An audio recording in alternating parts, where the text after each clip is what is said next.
Hello guys, আসসালামু আলাইকুম। সবাই কেমন আছেন? আলহামদুলিল্লাহ, আমিও ভালো আছি। আমি চলে আসলাম জলিল আপনাদের মাঝে। তো আমাদের লাকসামের কিছু ভিডিও আপনাদেরকে তুলে ধরলাম।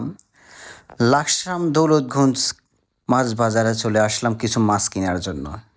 এখানের পরিবেশটা অনেক ভালো লাগলো, কিন্তু মাছের বাজার এত আগুন যা বলার বাইরে।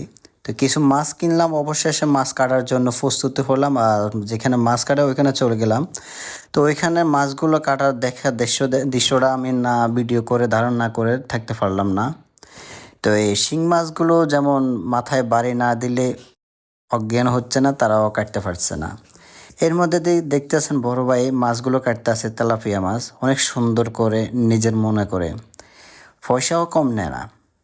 তো উনি খুব ব্যস্ত, তার ফাঁকে দিয়ে একটু ভিডিও করলাম, ওনার থেকে অনুমতি নিলাম। উনিও খুব খুশি।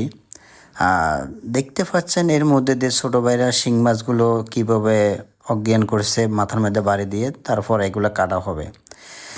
তার মধ্যে দিয়ে আশেপাশে যে বাজারগুলা, দোকানগুলা, এগুলো দেখলাম, কারণ আমি বিকেলবেলা গেছি বাজারে। তো বিকেলের দৃশ্যগুলো অন্তত খুব সুন্দর। এর মধ্যে দিয়ে লাকসাম বাজারটা যেখানে আছে, মানে বর্তমানে মাছ বাজারটা, এখানে অনেক জ্যাম, অল টাইম থাকে। আর মাছের বাজার তো আগুন না বলে কিছুই না। এখন সব কিছুরও বাংলাদেশে পরিস্থিতি প্রেক্ষাপটে অনেক দাম। তো লাকসামের অনেক কিছু ভিডিও করলাম, তার মধ্যে দিয়ে কিছু তুলে ধরলাম, হালকা কিছু বেশি ধরি না, কেন সময় নেই এই জন্যই। তো এই কাতল মাছটা যেভাবে ছিলছে অনেক শর্টকাটে, আমাদের গ্রামের আঞ্চলিক যারা পুঁটি দিয়ে ধা দিয়ে বা মাছ কাটে ওইরকম না, সম্পূর্ণ ভিন্ন ধরনের কাঠিং। এখন কাঠিংগুলো শর্টকাটে হয় তাদের স্পিড ও হাতের দক্ষতায়, তাদের